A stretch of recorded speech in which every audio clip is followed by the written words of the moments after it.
the Broadcast Center in Los Angeles, this is KCAL9 News at 9. Now at 9, chemical weapons concerns in northern Syria and reports of more violence. One day after the U.S. said Turkey agreed to a ceasefire. We're tracking all the fast-moving developments. The arrest of a drug lord's son sparks a wild gun battle in Mexico, while the suspect was set free. And Hillary Clinton claims the Russians are already grooming a presidential candidate for 2020, but it's not President Trump. Welcome to KCAL9 News at 9 and streaming on CBSN Los Angeles. I'm Juan Fernandez. And I'm Sharon Tay. Lawmakers and decorated service members on the attack, criticizing President Trump's decision to pull troops from Syria. The president is pushing back and boasting about a ceasefire agreement. KCAL9's Jeff Nguyen is here with the latest on the conflict at the Turkish-Syrian border. The White House is doing some damage control following the acting chief of staff saying there was a quid pro quo between the U.S. and Ukraine. Yesterday, Mick Mulvaney linked the president's decision to withhold nearly $400 million in aid with a debunked theory that Ukraine secretly helped Hillary Clinton's 2016 campaign and that election meddling originated there. Mulvaney later issued a statement saying there was absolutely no quid pro quo and the president never told him to withhold any money over a server.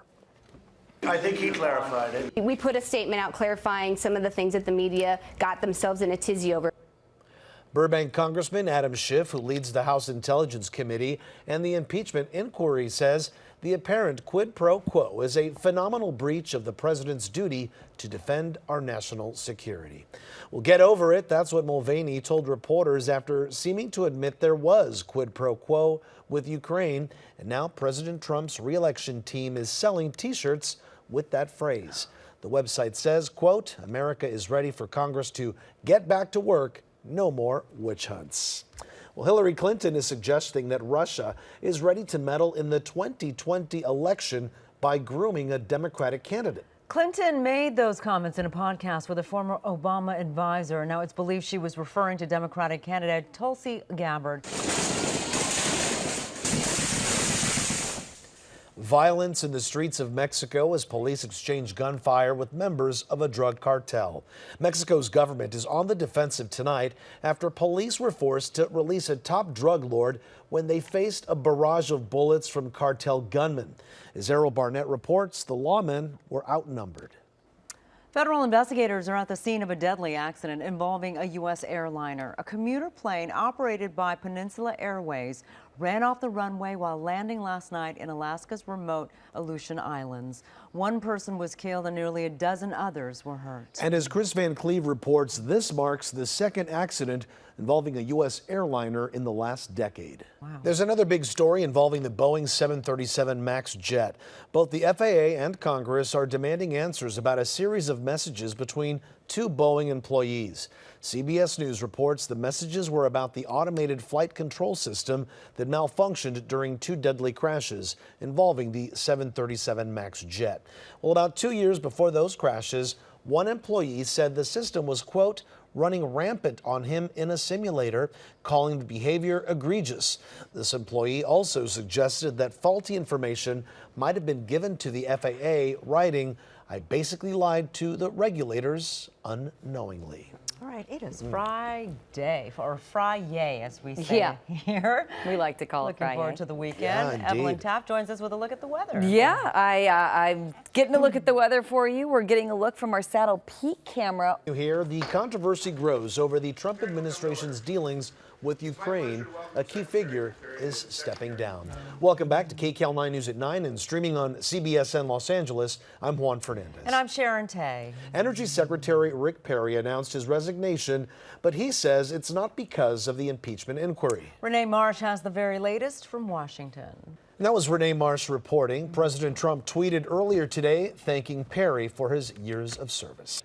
Millennial millionaires, they're more than you might think, and many of them are flocking to one state. We'll have the details next at 9. And a warning about dealerships selling cars with unrepaired safety recalls, what drivers need to know. And actress Jane Fonda arrested again, this time with one of her co-stars. A surprising number of millennials in the U.S. are apparently millionaires. That's right. A new report from Coldwell Banker Global Luxury and Wealth Engine says there are approximately 618,000 millennial millionaires. Now, they have a net worth of more than $1 million. That's what that means, of course. 44% of them live right here in California. But the top zip code for young millionaires is Traverse City, Michigan. It's historically a tourist destination where luxury home buyers can get more bang for their buck. So if they're getting more bang for their buck, they're saving more money, keeping their millionaire status alive, Sure. right, Ev? LA County health officials are urging e-cigarette users to stop vaping now. There have been 27 cases of serious vaping injuries associated here in LA County. There's also been one death. Meantime, there's been another arrest in a family-run black market marijuana vaping operation in Wisconsin. Jordan Lynham is the fifth person connected to tens of thousands of cartridges, dozens of jars of THC oil, and drug manufacturing supplies. Already charged are brothers Jacob and Tyler Huffings, who were running the ring, and their mother and another woman who worked for them. Sharon, a new report accuses one of the nation's largest car retail chains of selling used vehicles with unrepaired safety recalls.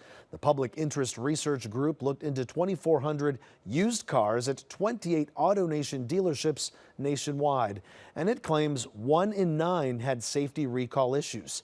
Anna Werner has the story. Actress and activist Jane Fonda was arrested again today in Washington, D.C., and she says she plans on being arrested every Friday until something is done to combat climate change.